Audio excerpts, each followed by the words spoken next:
What place is the most mysterious to you out of the entire Harry Potter franchise?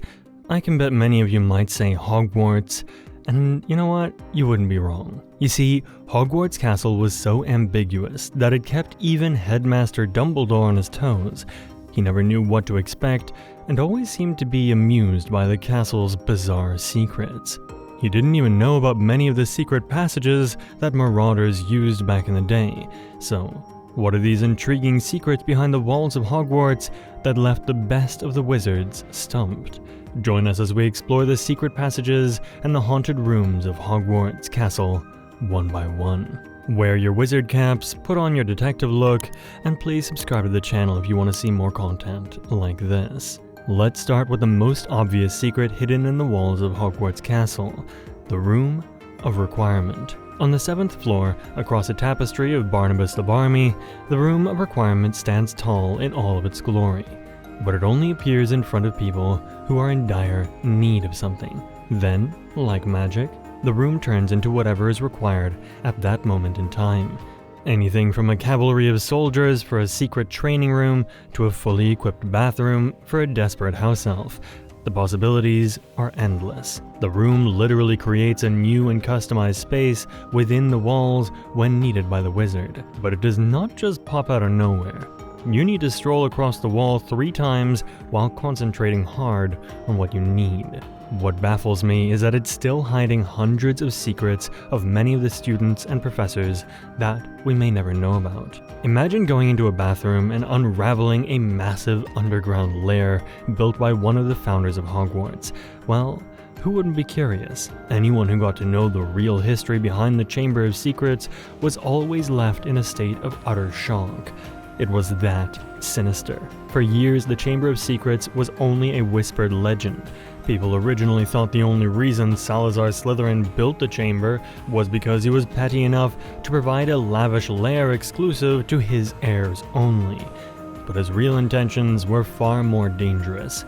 Inside the chamber, he was hiding a massive basilisk that could kill anyone who looked directly into its eyes. But he didn't want to kill every witch and wizard in the castle.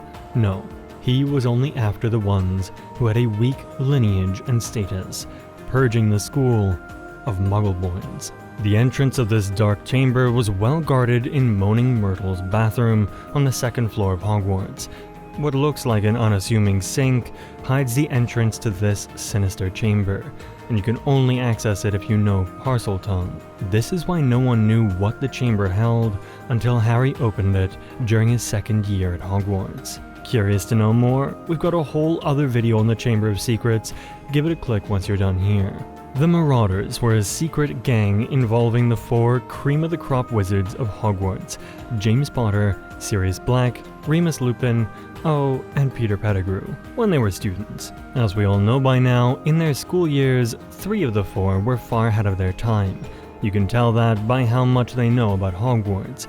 The group seemingly explored every nook and corner of the castle and designed a map that could help them keep track of all the secret passages and tunnels that they had discovered during their exploration. They uncovered secrets so hidden that most wizards at Hogwarts had no idea they even existed.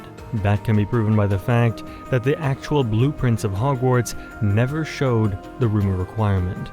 But the Marauders' map knew exactly where it was. One of the most well-known secret routes the Marauders discovered was the passage connecting Hogwarts to Hogsmeade.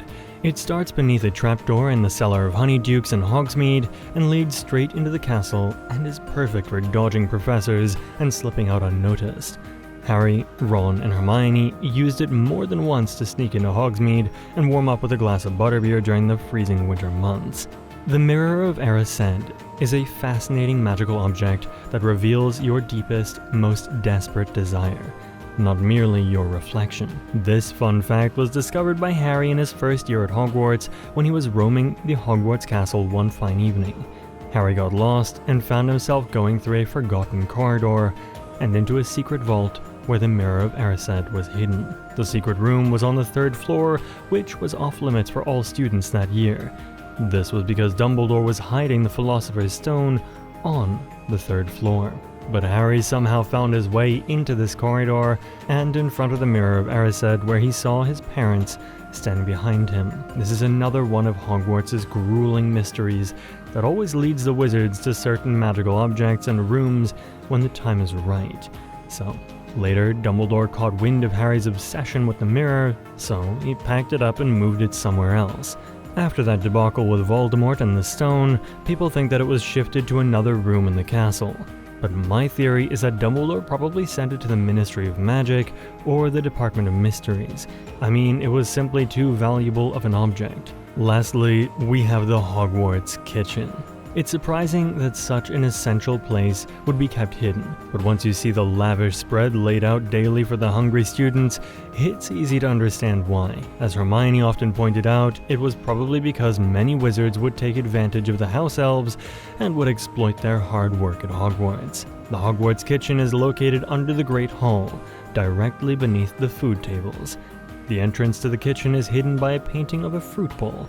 You can only access it by tickling the pear, and the massive painting will swing open like a magical door.